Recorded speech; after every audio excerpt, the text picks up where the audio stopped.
turn this over to Mark and to William, and I have no other real specific announcements other than look for an announcement coming from me. The Raleigh and Neil scheduled their session for Thursday, and the announcement for it is just out, so I'm going to put that on the calendar and I'll send that out. And they're actually having a guy, William, I'm curious, do you know this guy, Seth Peterson? He's going to talk about reconnecting with your food. I don't know his name, so he'll be on Thursday. Yeah. I'll have a look. They always have, I'll watch a lot of webinars that they do, so I'll be keeping my eye on that for sure. Yeah, and it's a little different time, everybody. They're going to do it at what would be 12:30 p.m. Mountain Time, but I'll send it out. You guys can all convert it to your own time zones, and I'm just going to go ahead and turn it over to William. Go for it, my friend. Okay. All right.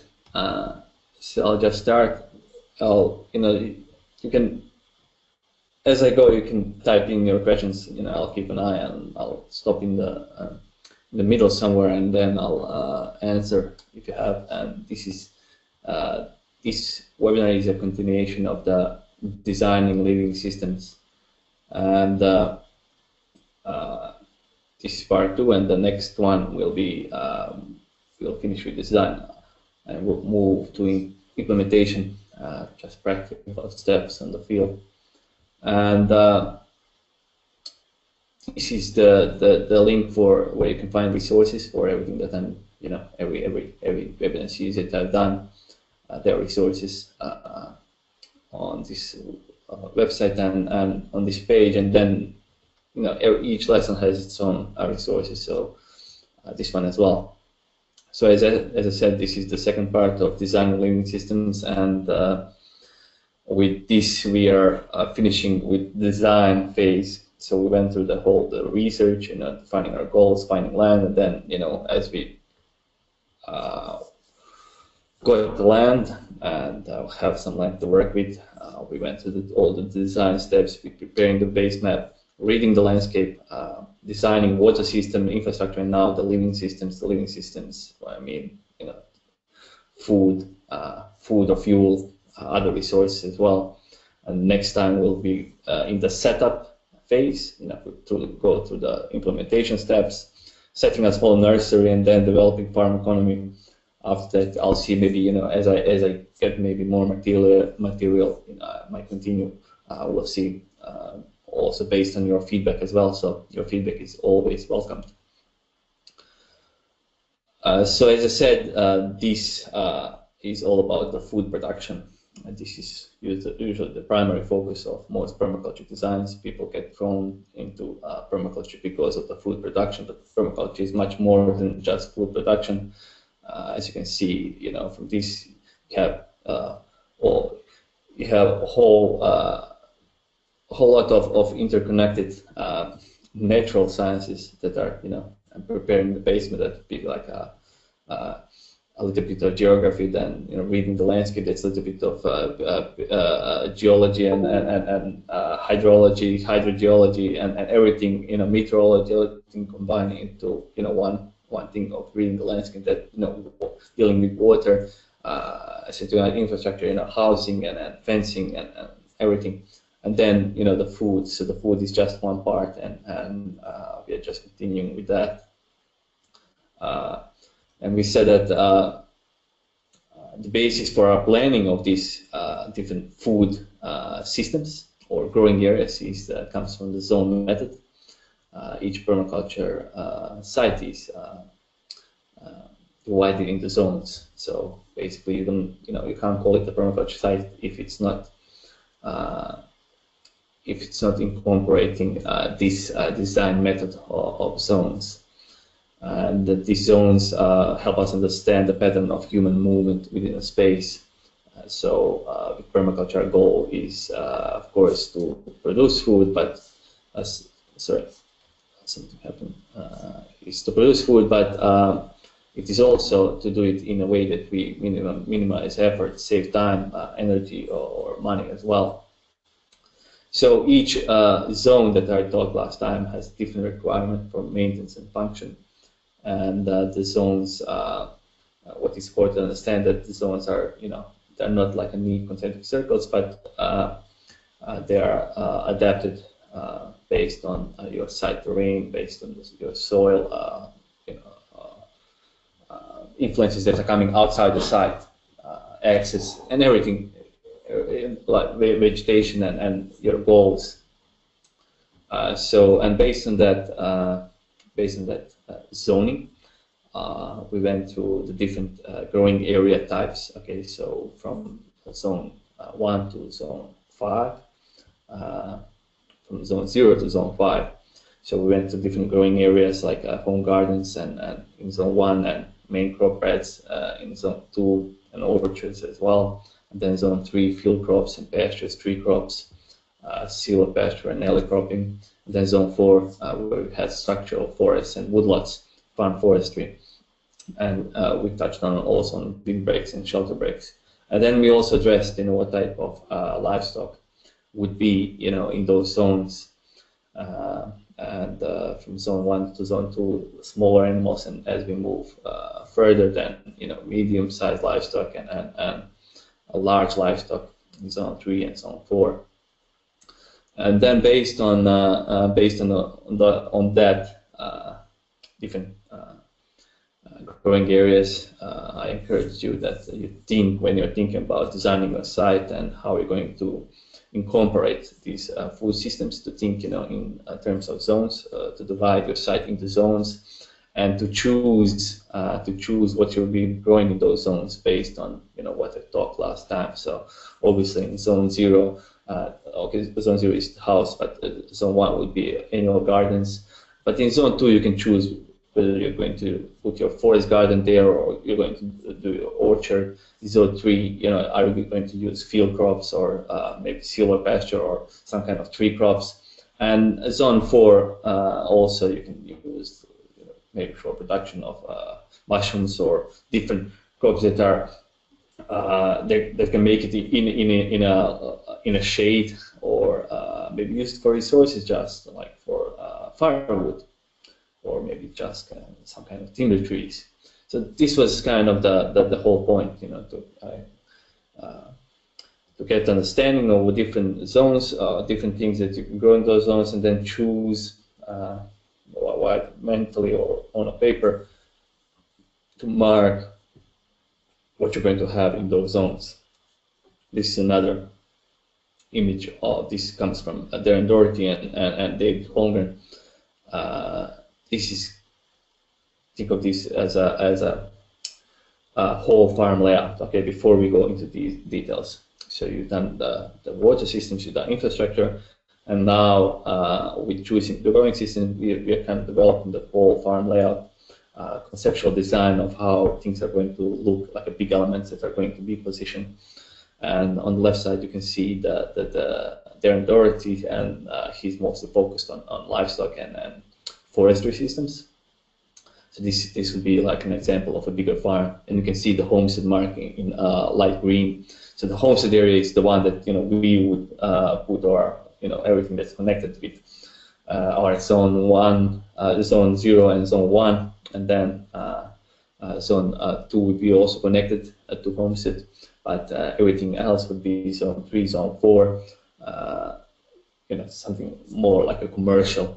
But it also depends on how big your site is, what the scale on the site. On the right side, we see something that's a little bit smaller, like David Holmgren. He essentially has just, zone 1 and zone 2, and the orchard blocks that you're seeing, that's a zone 2 system. And he has like 2 orchard blocks. And what we're going to do here now is that we're going to, since we developed the whole farm layout, we know mentally, or on the paper, what we are going to put and where it's going to be. Now we're going to go into details of how these systems are actually designed, and this is something that I find that a lot of people have problems with. So the exact details, how they would start with designing these systems and also implementing. There is difference between designing and implementing, but essentially I made a design for my site, but even today, I'm not kind of always watching that design. I know it mentally, you know, in my head. I have a whole farm layout in my head, and now I'm, you know, dealing with the details on the terrain. So there are several schools of thought when it comes to you know, design implementation. For example, Sepp Holzer, he doesn't create a design into all the details and then go onto the site. He has a mental model of what he wants to do based on all the data he collected, and then essentially when he's there, he is on the spot deciding, you know, what's best to put. He has knowledge where to put what, but the exact details he's dealing that on the terrain. On the other side, you know, the most permaculturist, you know, when you go to the permaculture design certificate, will encourage you to create the whole design. So you can do both. I'm kind of a mixture because I like to be practical and I like to have a plan. So what I usually do is I do a whole farm layout and I deal with the details on the site. But I have a really detailed design as well. So now we're going to go to all the details from zone 0 to zone 4. And we'll know exactly how to design these systems. And feel free to jump in with questions as I'm going. I can see them here because it is a lot of information. And if you're not clear on something, just let me know. Okay, so we'll first start with the annual garden beds, and we said we can put annual garden beds in zone 1 or zone 2, and in zone 1 probably you'll have, you know, more like annual gardens that are feeding that are directly feeding the house, more like a salad greens and stuff like that. But in zone 2 you'll have your staple crop gardens, and you know this is something that most people are dealing with their food systems. They are rather easy to understand. I won't, you know, take that much time on this, but you know, if you are designing your systems on a paper, then you know you want to decide on the garden bed layouts and maybe sketching those various planting beds. So you can basically design keyhole or raised or spiral or broad or narrow straight beds, you know, whatever you feel like. Some examples that you can see on the screen are, you know, I took from Tommy Hemmingsway's garden. So that would be like a straight beds, or you know, the keyhole garden. That's something that everybody understands and have seen already, or a heard fire, really, you know, heard about that. And most used one are the raised bed gardens. It's kind of, you know, those details are rather easy. You know, everybody understands the annual gardens. So I'll just give you one example, and this is an example that I took from David Holmgren's ebook.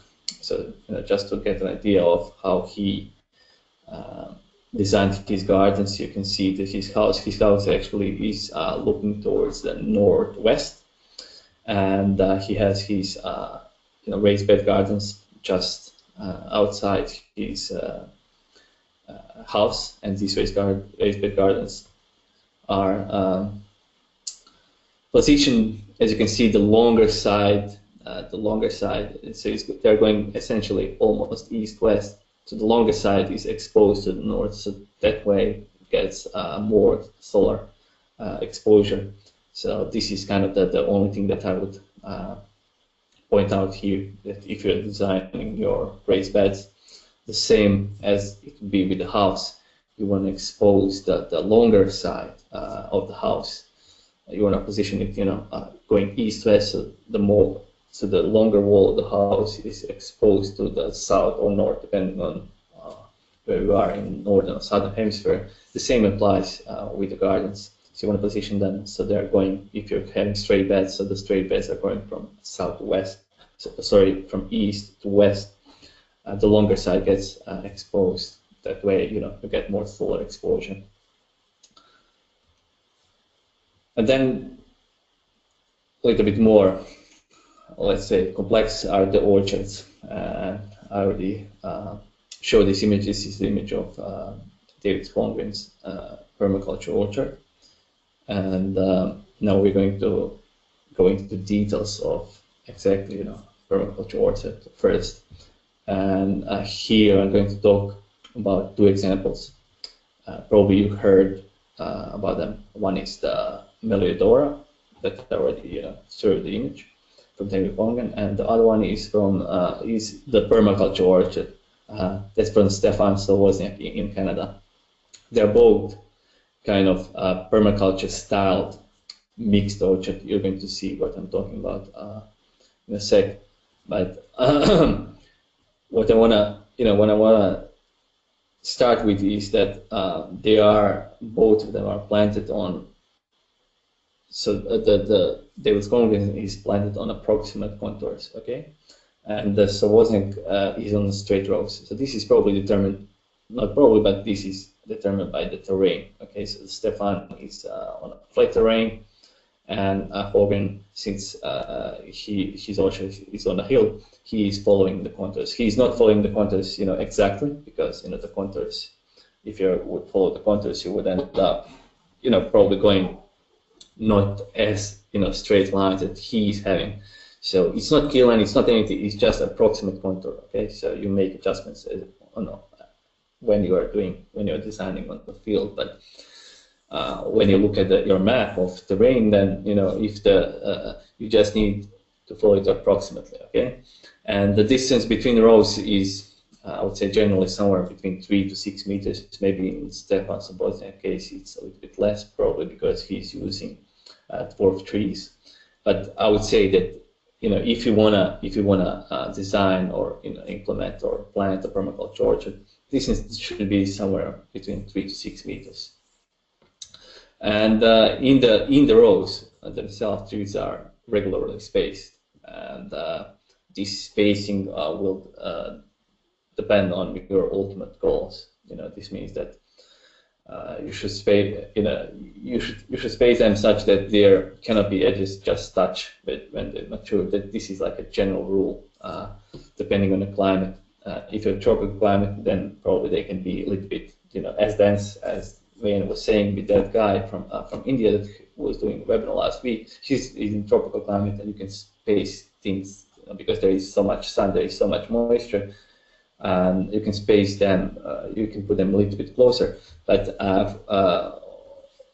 in these both cases, they are probably, they are estimated crown diameter apart. Okay, and I know that Martin Crawford, in his book Creating Forest Gardens, he's recommending wider spacing to allow sufficient light. And when doing that, if you are using the wider spacing, then you can put more things. You can put maybe shrubs in between trees, and that's exactly what I've done. I used a little bit on my side. I used a little bit bigger spacing, so I can interplant with shrubs.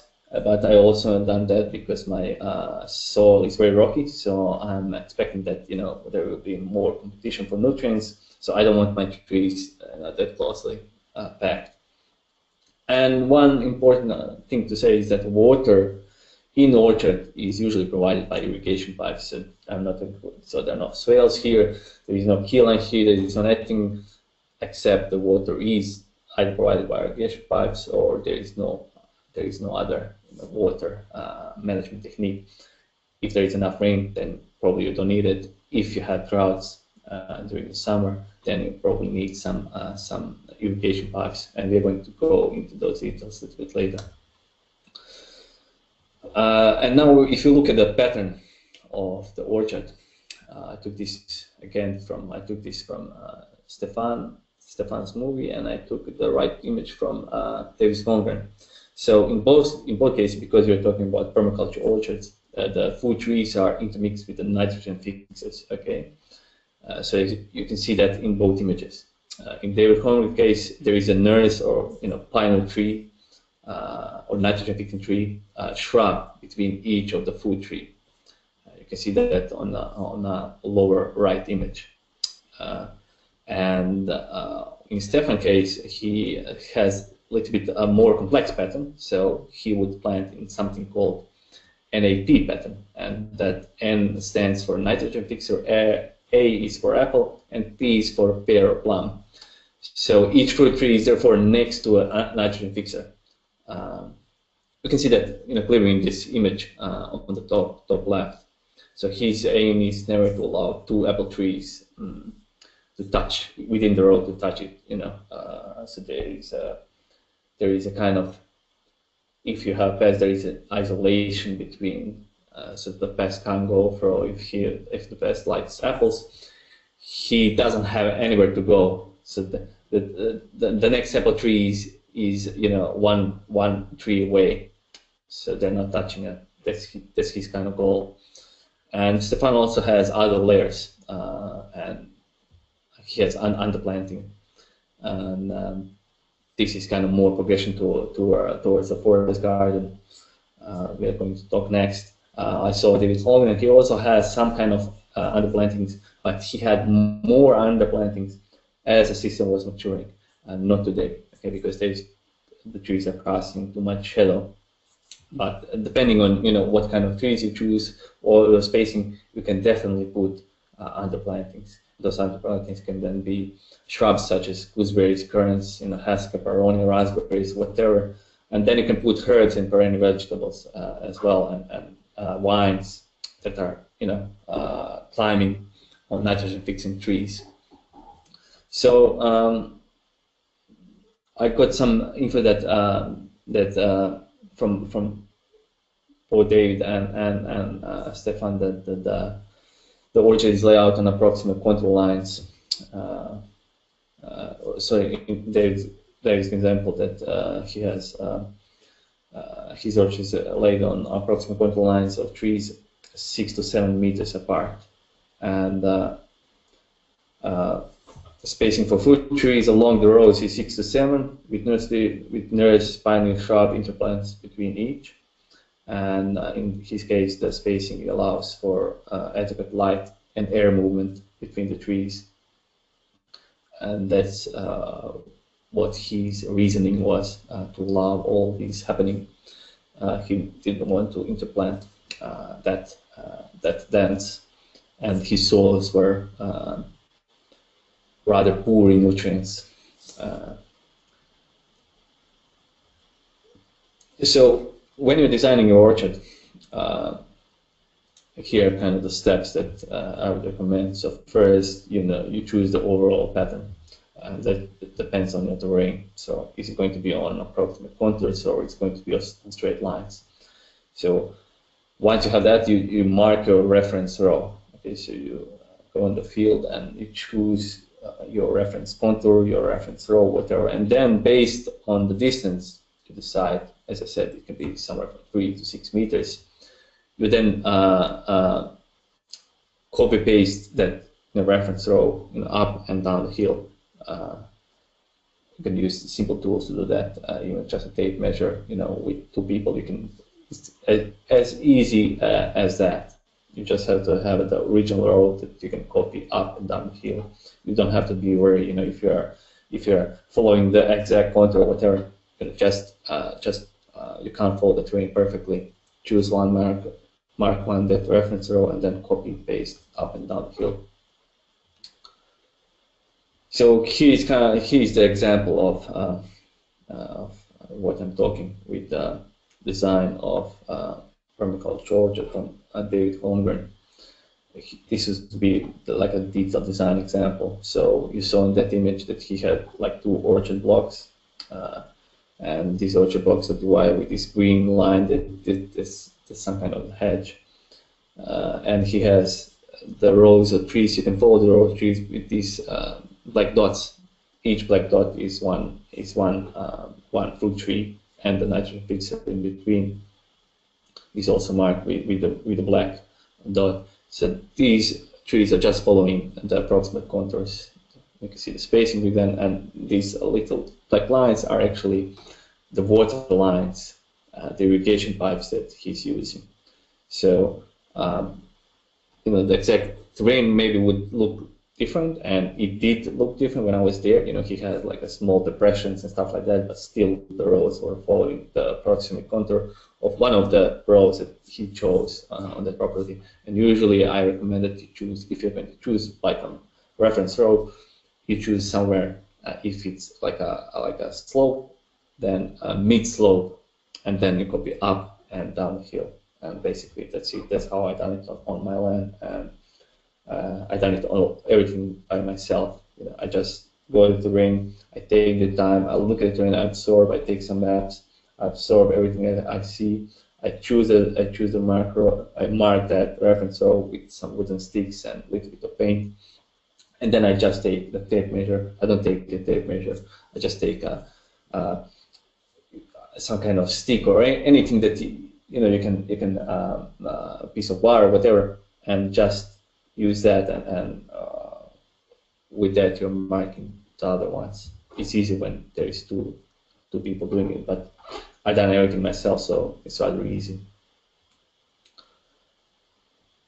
Okay, so next is the forest garden, and these are kind of different from orchards in a sense that they are much more diverse and their pattern is different. As you can see in this image, you wouldn't say that that's obviously it's not an orchard. It looks like a forest, and that is a forest. And in forest gardens, so food forests, we are trying to mimicking like a mid-succession vegetation. Mid-succession vegetation, there is more light. You don't have like a big canopy trees that are shading everything. So that's kind of the system that we are trying to imitate here.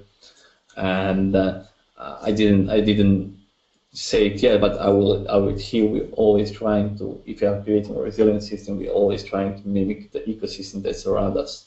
So maybe the Martin Crawford, this image is from England. He might put lots of different trees, but he can't allow that he puts something that something tropical and then tries to nurture it its whole life. It's just too much energy. So we are trying to mimic our climate, our ecosystem in our climate, or some kind of climate analog. And when we talk about food forest, we should begin with swales, because swales are the main water strategy of a food forest. But here in this image, you don't see swales, but that's because swales are not necessarily in a climate of Great Britain and England, but they have plenty of rain. They have rain that's coming during the winter, during the summer, so it's equally distributed. So in that kind of climate, you don't need swales. But most likely, with all the weather that's happening with the weather, we can expect that certain stages of growing season will have too much water, and certain we won't have enough. So we always kind of resort to swales, because swales are the main water strategy for a food forest. They are important because they help us to slow spread and sink water, and that's what we want. We want to build organic matter and then slow and put that water into that organic matter, because that's the cheapest way to store water on any permaculture site. So what swales do is, they hold off the water runoff, and then keep it there and allow it to seep into the soil, and storing that for plants to use. This image is rather interesting. You can see all the different planting that's happening there, and I'll just explain everything about these systems. So first, a little bit about the swales. So swales are shallow trenches laid out dead level along the land's contour. It can be anywhere, from 1 to several feet across. That's half a meter to 2 meters. It can be a foot or so, deep, and whatever length necessary, depending on the terrain. So we would dug the earth from the swale, from the ditch, and it's piled on the downhill side, and we make a raised mound or a berm. And so what happens is that surface water then and water runoff from rainwater runs downhill into the swale, it spread out along its length, and then it slowly percolates into the soil. And then that underground water seeps down slope, forming a lens of moisture. As you can see on this image, there is a lens beneath that beneath the berm, and then that land is stored underground as a water reservoir that helps aids plant growth, and this is why in most cases we would plant on the berm directly, but your individual experience based on the climate may vary. You can plant your trees in the berm, as you can see, different trees in the berm, on either side of the berm, on the berm, below the berm. Depending on the climate, you can choose. You can choose how you're going to do that.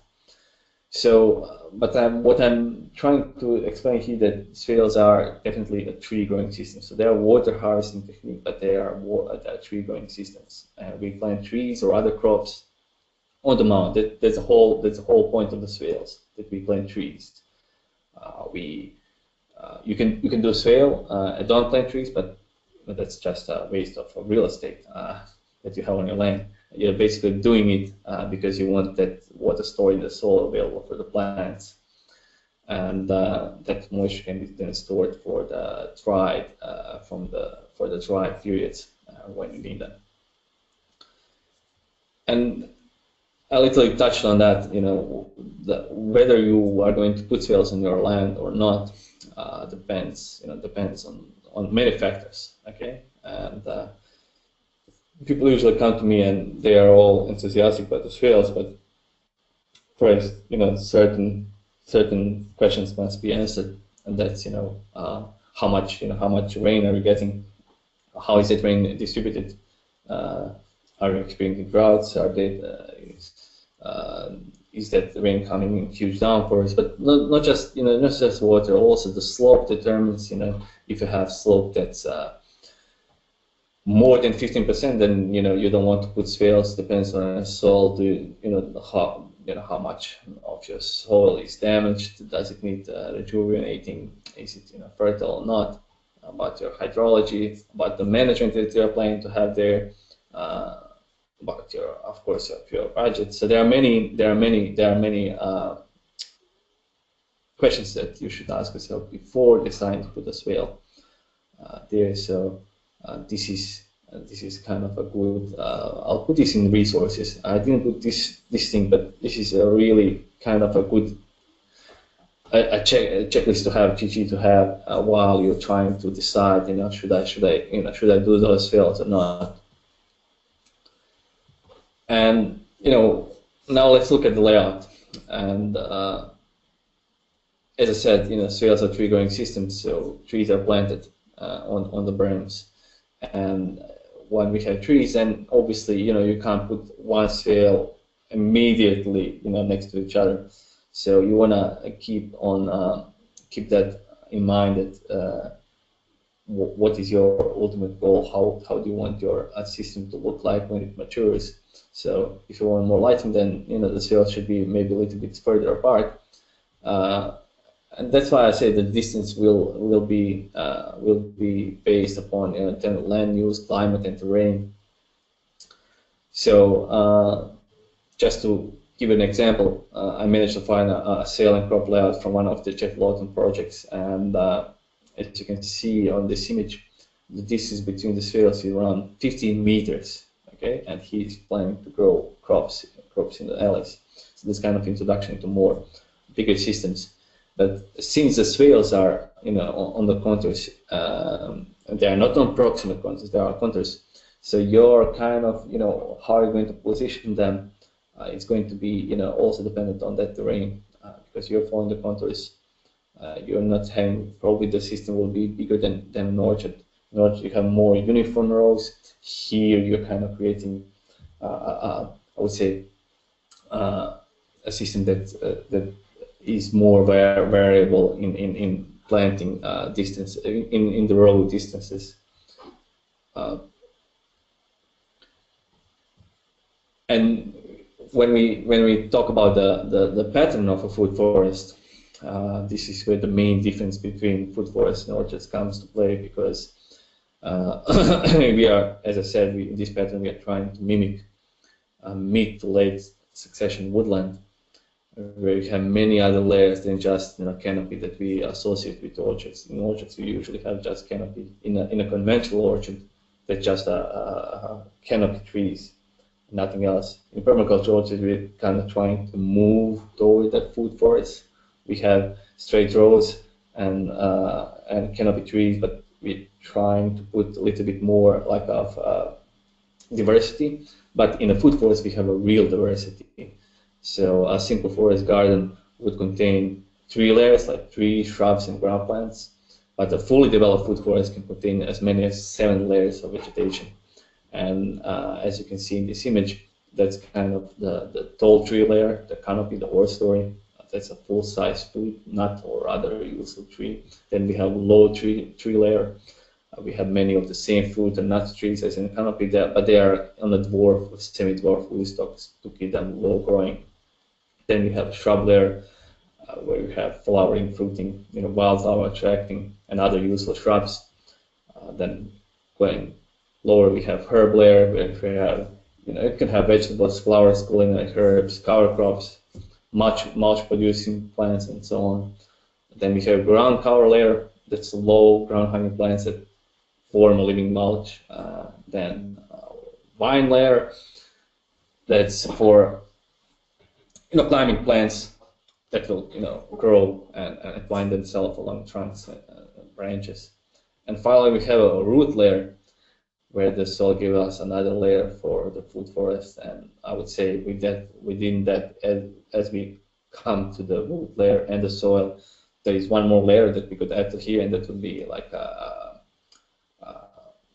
fungi layer there, where we would have mushrooms, obviously, and all that fungal biomass happening with fruiting mushrooms and everything. So there are many layers in a food forest, and depending on how you want your system to be complex, you can go for maybe just 3 layers, as I said, just trees, shrubs, and ground plants, or maybe you can go to the full 7 layers. That depends, of course, on your climate, how much water you have, and what are your goals and everything. So we always want to be clear on those things.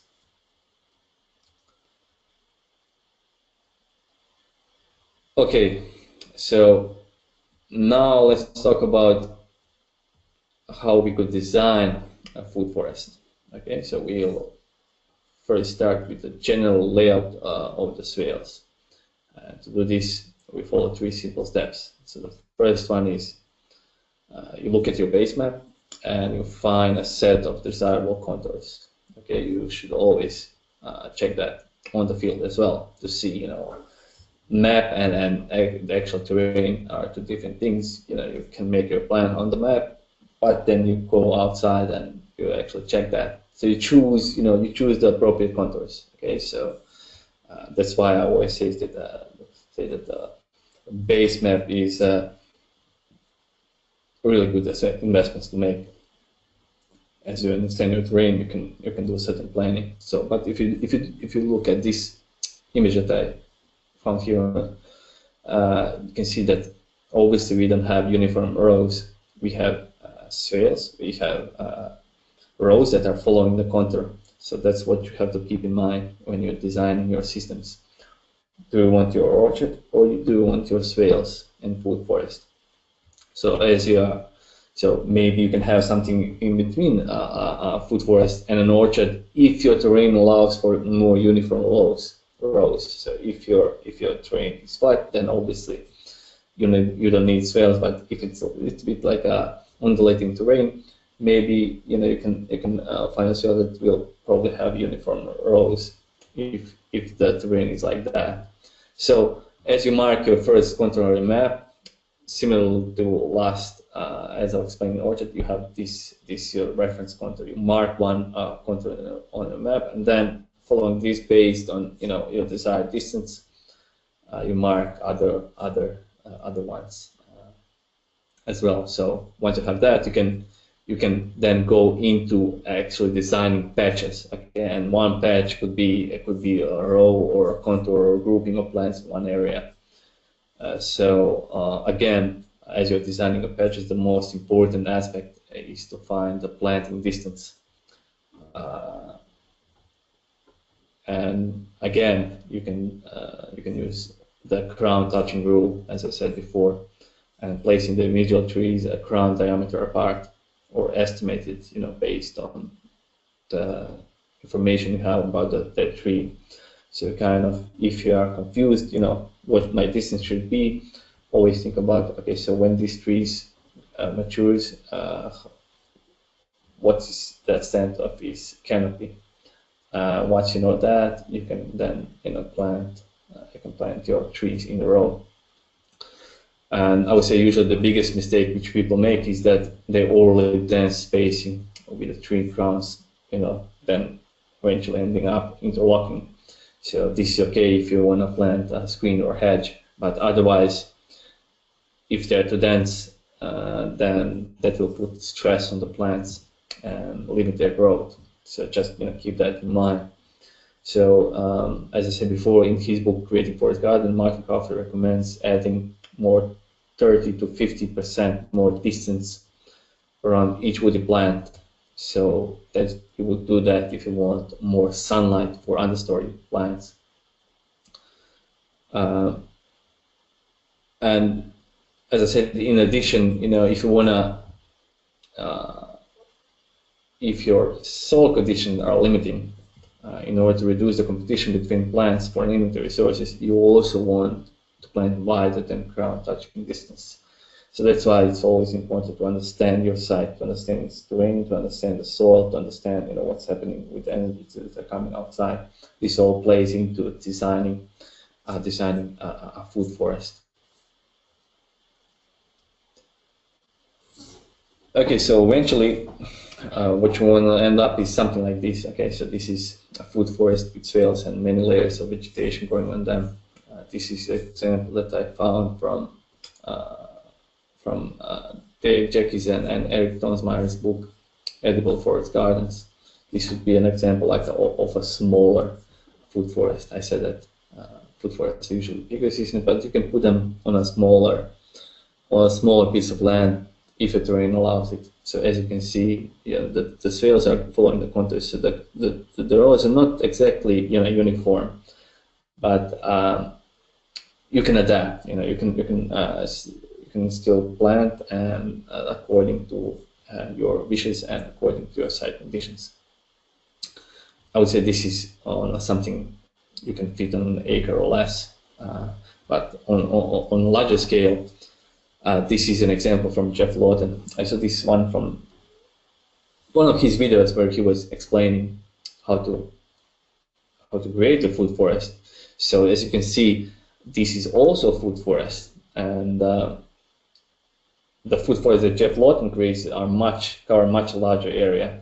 So here again, you can see he find few main contours of the land, and then he designed those swales and put trees on that, and this is a food forest. And in between, he has these paddocks that you can use for animals or for whatever passions or whatever. And this is kind of a food forest, but it's also a good introduction to bigger zone 3 agroforestry systems. All right, so I'm going to stop here. I don't have that much going, but if you have any, I know it's a lot of information, but if you have any questions, I'm happy to answer it now, because all of these systems, I can do a webinar on each of them. So I know there is much more than just what I said here. So I'm always available for questions. If you don't have questions right now, you can always send me questions on my website. But let me just see. Hey, William. I'm looking at questions. So everybody, please type in your questions if you have right now, and William will answer them for you. And by the way, this was amazing presentation from William. Another one. It's a lot of information, yeah. Right. I'll